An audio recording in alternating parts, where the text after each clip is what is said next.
What's going on, Gunners, and welcome back to the Dispatch. And we have a very special episode today. As you can see, we are at the Shoba Realty Training Centre. I am, of course, Frimmy, and to my right, this time my right, normally on my left. It's unusual. Josh James, Club Reporter. How are you, man? I'm really good. Yeah, I'm really looking forward to this one because, as you say, we're here in the media day. So there's a lot of background, but the main event is right where we are on these sofas because we've got the manager of Arsenal Women's Football Club, Renée Slegers, who's just signed a new contract, of course. So we'll be speaking to Renée about her journey so far, her love of Arsenal, and, well, we'll get into it. We'll see what she talks about. We also have another guest, Jodi Taylor, our first ever technical director of the women's team, and she used to play for us. Yeah, she knows the club very well. So, yeah, I'm looking forward to speaking to her about what the job involves for her, how it's going to move the club forward as a whole, working with Renée. Lots to talk about today. I'm looking forward to it. And don't be alarmed. People might be coming around. We had Chloe Kelly over there. We got Darts over here. Win the dog was running around. Yes, Win was all over the place. So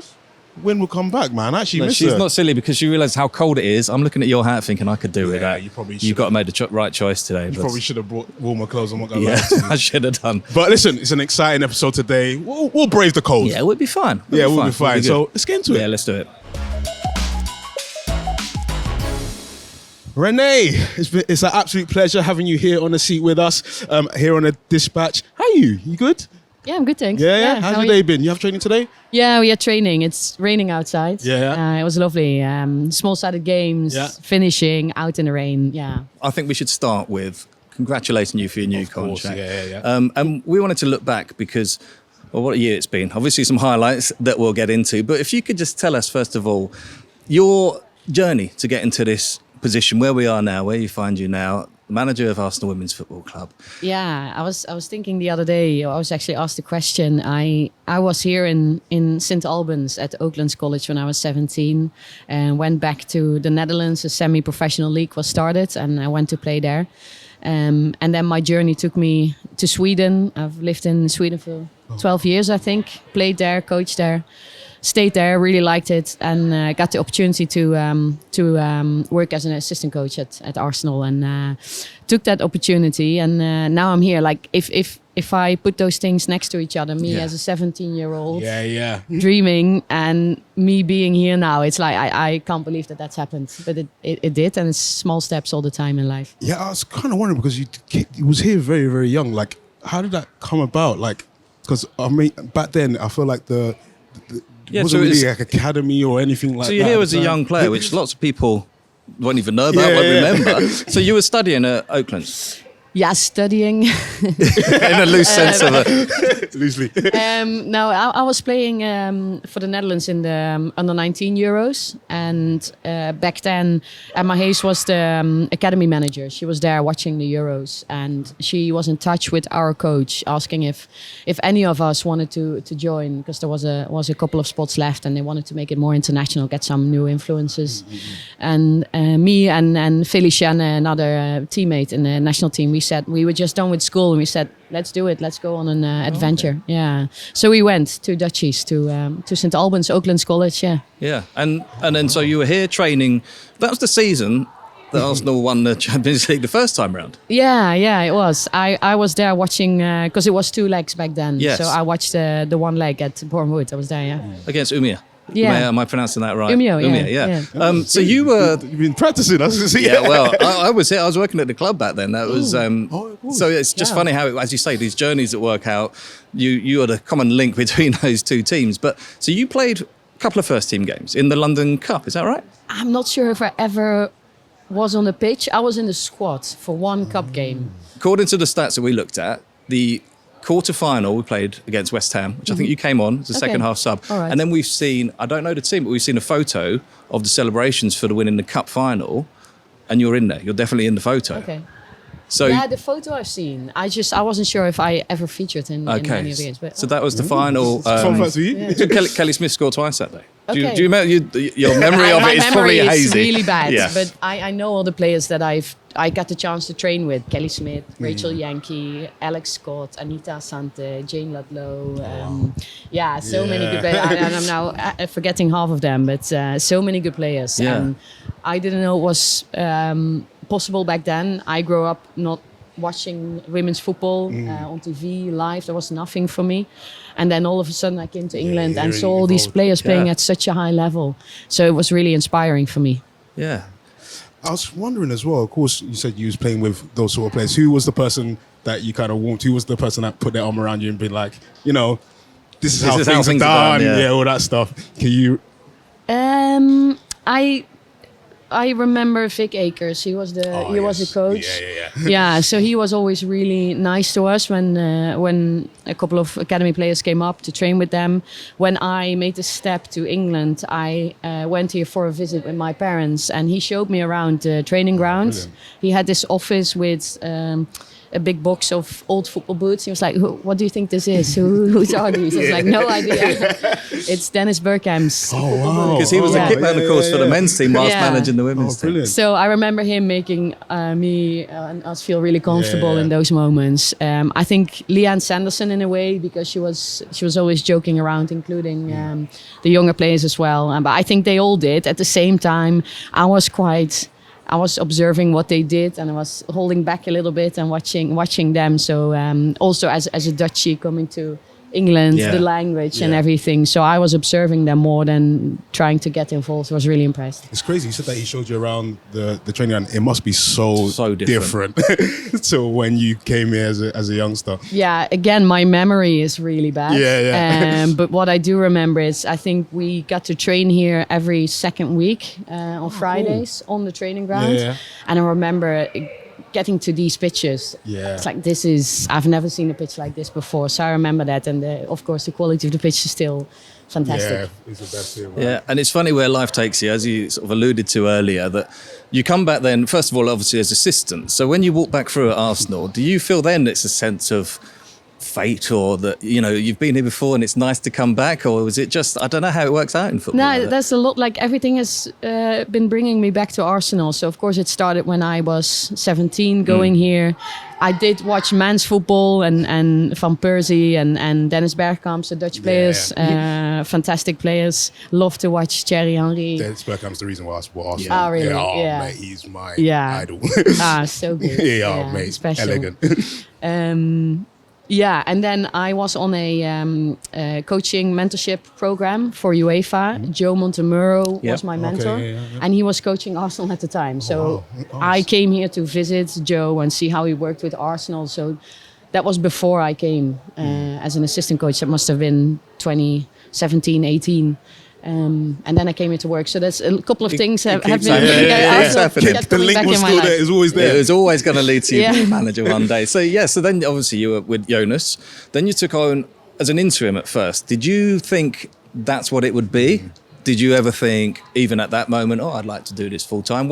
How did that sort of change, and if it did change? I was honestly, and I know we said that outwardly a lot, but I was just working day by day, trying to get help the team and get the wins, get momentum back. Which you kept doing. You kept winning. Which helped. So as a staff, as a team, we came together, we galvanized. So, but I think when the official question came from the club asking if I wanted to apply for the job, that's when I started to think about it in a different way. And it took some time because if I want to do something, I want to do it well. And it's a big decision. So we're glad you said yes, because it turned out quite well. It gave Frimmy one of the best days of his life, because he was lucky enough. I wasn't in Lisbon, but Frimmy was. I was in Lisbon, and literally, I'll tell everyone, it's probably the best. It's the best party I've been to. Like, nothing has topped it ever.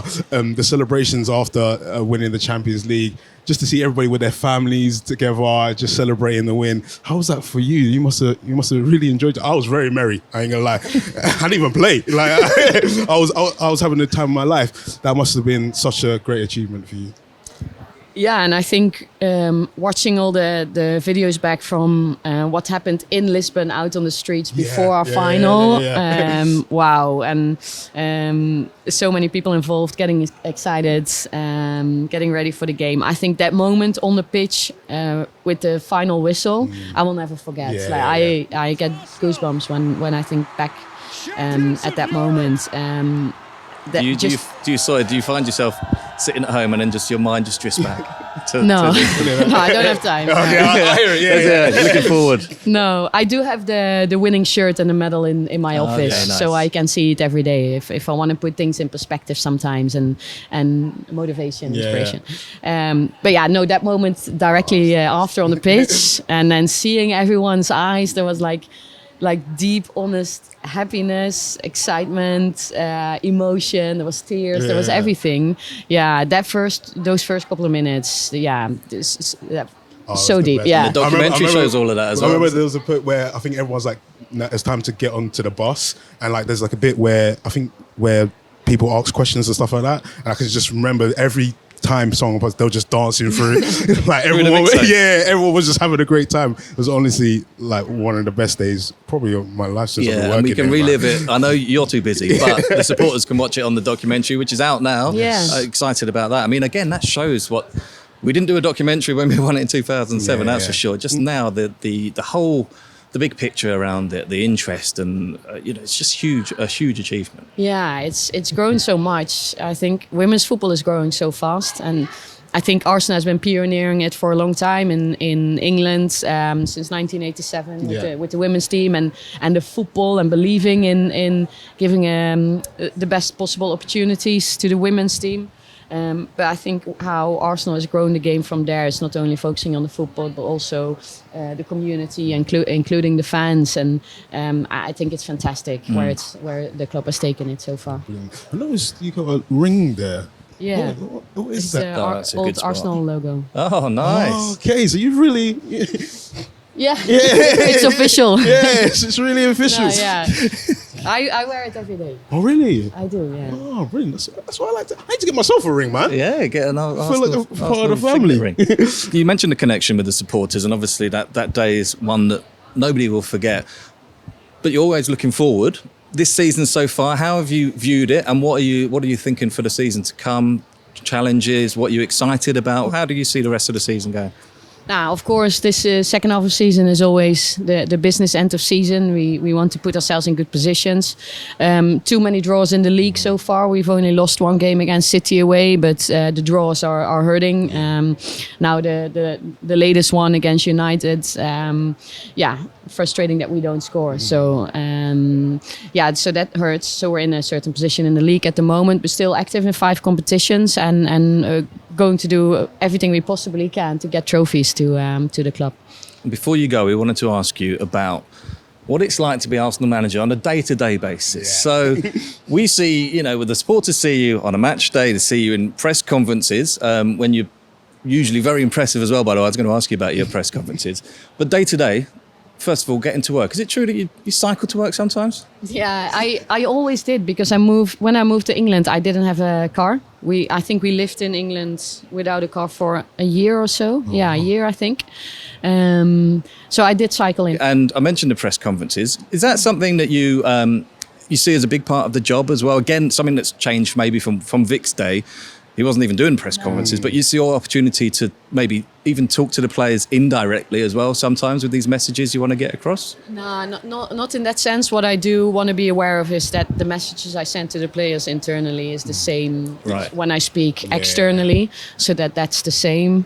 But no, to be honest, at the start of my interim role, it wasn't my favorite part of the job, not because I didn't see the value in it. I just found it hard or challenging, but now I mean, it will be. It's just something that you're not regularly doing. I feel like once you regularly do it, it just becomes kind of second nature to you. Or do you still find it quite? Nah, it's the more often you do something, same with football training, the more comfortable you get. But consistency. But no, I'm aware that it's important for us to reach the outside world and to communicate with the fans and everyone who wants to follow us, and that we can do that in different ways. But the press conference is probably one of those formats. Were you interested in media itself when you were younger? Is that? I did study communication sciences. Okay. Yeah, I was more when I finished high school. Interested in writing, journalism. So the direction I went with communication sciences was a lot of writing. which I really enjoyed. But I was playing football at the same time. So, but I was planning ahead for my career after football. So I was thinking maybe it will be something like. Did you feel like that helped with your press conferences that you do now, or?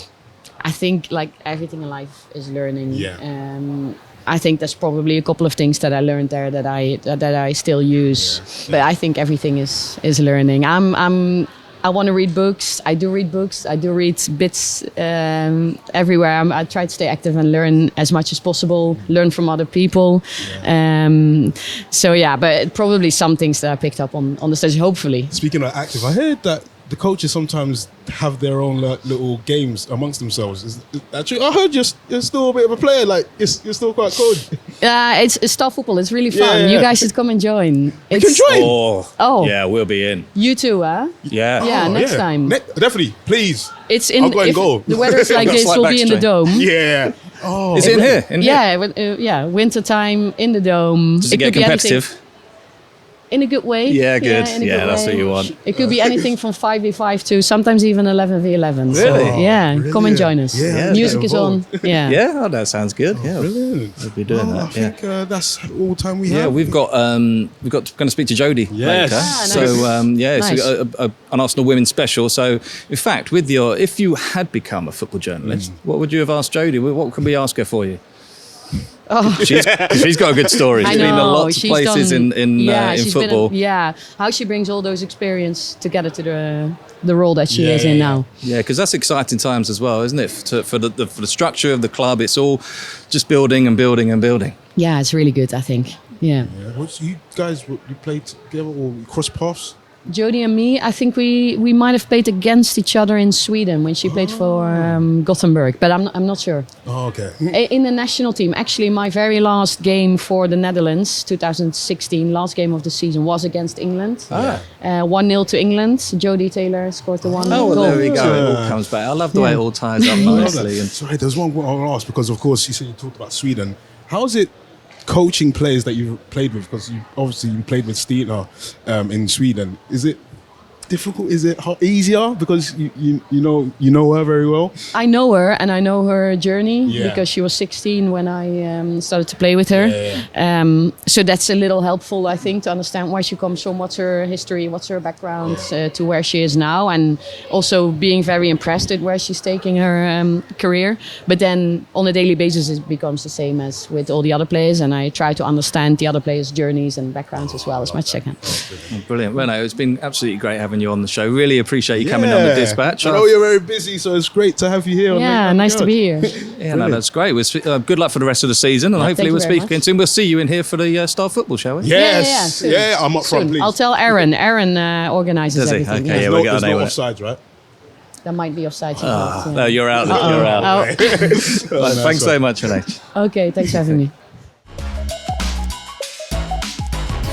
Mate, it was great having Renee on, man, especially after signing a new contract. Yeah, what a talker she is. I mean, that was great listening to her talking about like Arsenal's just been woven through her career, and it feels like destiny, doesn't it, that she's the manager when we win the Champions League again. I mean, it's great to hear from her. She still rides her bike here, man. I know, not in this weather. Man. It's absolutely pelted it down with rain, man. And Dennis, I love the story about Dennis Bergkamp because Vic Akers he was the link between the men's team and the women's team that brought it all together. Obviously, the most successful manager in Arsenal history, as he always likes to remind people. But the kit man as well, wasn't he, for the men's team? A Dutch legend for Renee to see his boots as well. Brilliant. Of course, we still got Jodi Taylor to come along as well. Yeah, Renee's given us a little question to ask her. So we'll look forward to speaking to Jodi.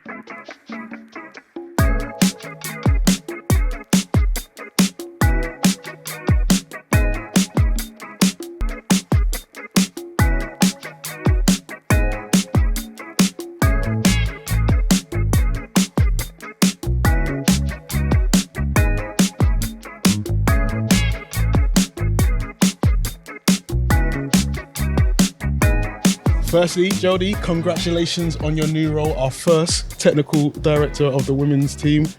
You must be so proud. Yeah, thank you. I am. I'm extremely proud, really happy. I think it's a big step for the club, a really necessary step, a really important step, and I am immensely proud to be the person stepping into the role. A new role, so you can, I guess, make it what you want to make of it to an extent. So can you tell us broadly what will be your day-to-day role? When I retired about 2.5 years ago, I stepped into a role as football services executive, which then turned into technical services manager, which has now turned into technical director. So initially, I think our director of women's football, Claire, and myself, based on coming in for a short period of time as a player, recognised as a gap between football and business. And I think Claire specifically saw kind of a vision for this role, which I think ultimately was the plan to evolve to become a technical director position. So that's kind of the role that I filled initially, which was great for me, stepping out of play and a great ton of playing experience and being in many different environments. But it was great to kind of see the other side of the game and learn and learn the ropes a little bit, processes, understand the club, and then I was able to grow through the role as well. So now my role essentially oversees the technical analysis and recruitment teams. A lot of the role is about aligning those three teams, working on the day-to-day very closely with Renee, with the coaching staff, with the players, and still acting as that bridge between the kind of day-to-day football and the club and wider club strategy. Of course, you played in many cities and for different clubs. Does that help as well? Does that help with the role that you have today? I think so, yeah. I think I was trying to think the other day. I think I played for about 12 different teams. Oh, wow. Worked with about 15 different managers throughout my playing time, Listen, the game's changed a lot, right? It's gone from amateur, semi-pro, pro.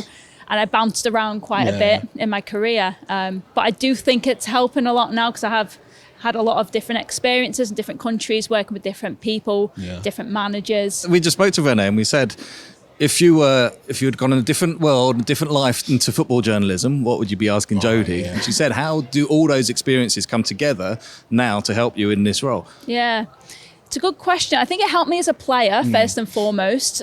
Playing in different countries, learning different cultures, different styles of play, different philosophies. As an example, growing up here, technically and tactically I was very good, but I'll go to America and physically and mentally I wasn't quite at the level of them. And I actually see the game a bit more holistically, of not just kind of the football, but everything else around it. So I think that's helped me massively. Just growing as a person, away from home, having to living in different cities. Yeah, exactly. Moving at 18 across the world. What was your favourite city to live in, other than obviously London, the best city in the world? It's a tough question because I think how I see my experiences, every experience has been positive in some way or another. If we're talking lifestyle, it's got to be Australia. When I was in Melbourne, I really want to go to Australia. So summers as well. So I love that. San Diego was an incredible place to live as well. I was in Seattle. In fact, I think a lot of places I played, ironically, were all surrounded by water. Did you have sort of half a mind that you might go into this sort of career after football, or is it something that maybe was later in your playing days? Yeah, later stage playing, but I think, again, coming from when I was a little girl and women weren't playing, there was no professional league. There wasn't even a professional league when I was 18, 19. So I've always had to think about what's next. Obviously dreaming and passion, and I could never have dreamed the game is where it is now. Throughout my football career, I've studied. Later stages, got into coaching licenses, but I wasn't completely sold I wanted to coach. So I think towards the last few years of playing, I kind of knew this was the direction that I'd want to go. But it's crazy, isn't it? Because even, as you say, you're the first technical director Arsenal women have had, but that role, I mean, Frimmy reminds me a lot. I've been here a long time. And, 20 But when you were playing here, your first spell here, it seems such an age away. I mean, how the speed, everything's moving, playing every game at Emirates Stadium and the supporter base now. Is that one of your challenges as well, looking forward into keeping that growth going? Yeah, sustainable success is a key part of the role. If I look back to 10 years ago when I was back at the club, which is wild, it was 10 years ago I was here, it's night and day, and the game's grown so much, the club support has grown so much. So then when I came back to see out my playing career early to 2023, it's remarkable the differences and where the game's gone. It's unimaginable, really, of the growth. So it's exciting to be a part of. I'm really happy to be here in the role and hopefully keep growing the game and continue to make positive changes in women's football. Of course, Renee signed a new contract. You guys must be so happy that she's done so. How do you guys work, you, Claire, and Renee? Is it quite, what's the word I'm looking Integrated. For? That's it, integrated. That's what I'm here for. Yeah, he's got the big words.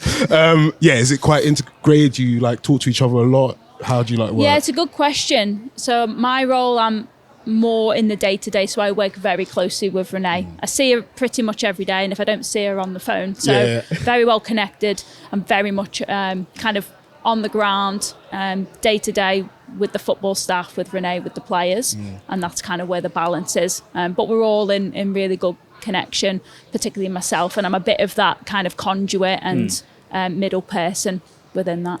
And even things like today, I mean, club day, which it's been going on behind us today, everyone looking very busy. But again, that's another sign of the increased interest, the media focus. We've just dropped our documentary looking back on last season, of course. So it's all happening. And you say about that sustained success. But do you look forward as well about what the next challenges are? And is that part of your role as well? Yeah, we try to stay ahead of it. What are the trends? Where the next challenge is going to be? I think, to your point, the game's growing massively.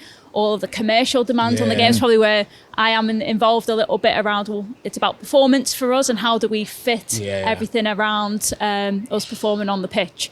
So, trying to kind of see and predict where the game's going and what the next challenges will be. But it's incredible. I feel like we're the front runners for this as well. I think we're proud to say that. I would say that's Arsenal women. From the beginning, I think I've always led the way in women's football and wanted to be pioneers in the game. It's a key pillar within the club strategy, So that's something we want to continue on with and continue to lead the way. And hopefully my role and other positions that are coming in will help that, help drive the game forward even more. I was thinking, how was the transition from obviously being a former player to, I don't want to say it's like a real job. Yeah. I didn't want to say it like that, but like going from like doing decks and spreadsheets and all that stuff. Did you find it difficult, or was it something that you just went into and thought, you know what, this is... Yeah, something that just naturally went into. Like I said, I've studied through my playing time. I knew playing was coming to an end. Started a Masters of Sports Directorship right at the end of playing as well. So I think of myself as studious. The challenge has actually been around the schedule. I've been so used to my day revolving around training. And I think the biggest shift and challenge was I've got to go to work and I've got to fit my training around work. Okay. So early mornings, I'm not used to waking up early because you're, sleep is so important. It is tough. Oh, man.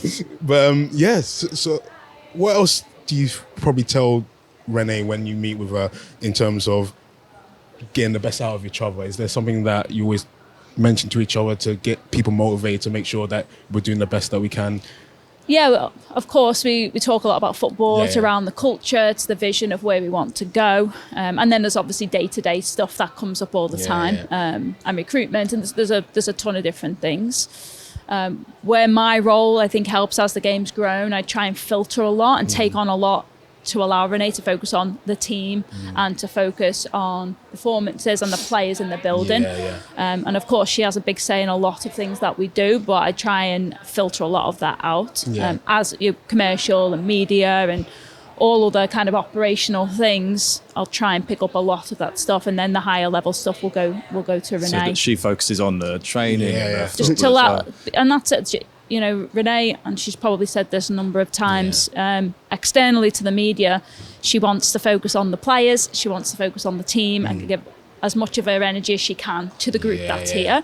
And that's where myself and other roles around her to support that and allow her to be able to dedicate as much of her time and energy to the players in the building and getting performances. Yeah, because the team around the team, if you like, and the backroom staff, and from all levels, you know, the analysts and the medical team, and that's growing as well, and that people don't maybe see that as much, but it's such a rate as well that's growing, isn't it? Yeah, it's incredible. It's amazing. If you look at the amount of staff and support that the players get, ultimately the staff are here to support the team to be successful on the pitch. It is a whole another work stream and workflow of having, the more people you've got, the more people you need to manage, and it becomes a massive operation, which I think that's the biggest shift from even 10 years ago. It's exciting. Yeah, there's a lot going on. Jodie, It's been an absolute pleasure talking to you. I know you're a busy person, so we don't want to keep you from your job. It's been really interesting to find out about the role because, you hear technical director, but when it's a new role, it's great to actually get to the nuts and bolts of it. So, thanks very much for coming on, Jodie. Guys. Nice to chat. Pleasure. Thank you. That was a great chat with our new technical director of the women's team. Yeah, interesting to hear from Jodie there about what she's got coming ahead. I mean, she's been working towards this. It's not just been thrown in. Yeah, exactly. I think she's done the groundwork. Yeah. She's ready. That transition from playing into a more admin role, I guess, a more technical role. So interesting. It's very it's all happening in the women's side. Yeah. New contract for Renee. Great to hear from Renee. Yeah, Renee was great value, especially hearing from her and how, especially when she used to play for us as well. It was interesting. I never really knew that story about when she played for us as a youngster, so it was quite interesting to hear from her. I mean, it just weaves through her life, doesn't it? That whole Arsenal vein is there. So, really interesting. Really good episode. Yeah, very good episode. A bit different. That's it. And what are you up to this week? This weekend, I reckon I'll spend it with you. Should we go to Nottingham? You got Nottingham? Yeah, of course I am. Okay. It's going to be a big game, and hopefully we can Are you on the Union minibus up? Yes, of course. Yeah. The thing is, what's crazy is that it's my girlfriend's nan's birthday, and she's from Nottingham. Oh, right. Yeah, so she messaged me and she said, "Are you going to make it?" And I was like, "Well, what time is it?" Mrs., I might be at the birthday party, or I might not, but... Depends how the game goes, does it? Depends what mood you'll be in after. Yeah. No, we'll be fine. We'll be fine. Right. That's been a great episode with me and Josh James, as always, here at the Shoba Realty Training Center. And you will see us next week. Now, guys, if you are not subscribed, make sure you subscribe to wherever you get your podcasts. And these are being filmed. There's a camera here, there, over there. This is probably not even a point. Let's do that again. Hold on. Here, there. Okay, I've messed that up. But listen, there's cameras absolutely everywhere. And if you want to see this, go over to arsenal.com or the official Arsenal YouTube. So we shall see you then.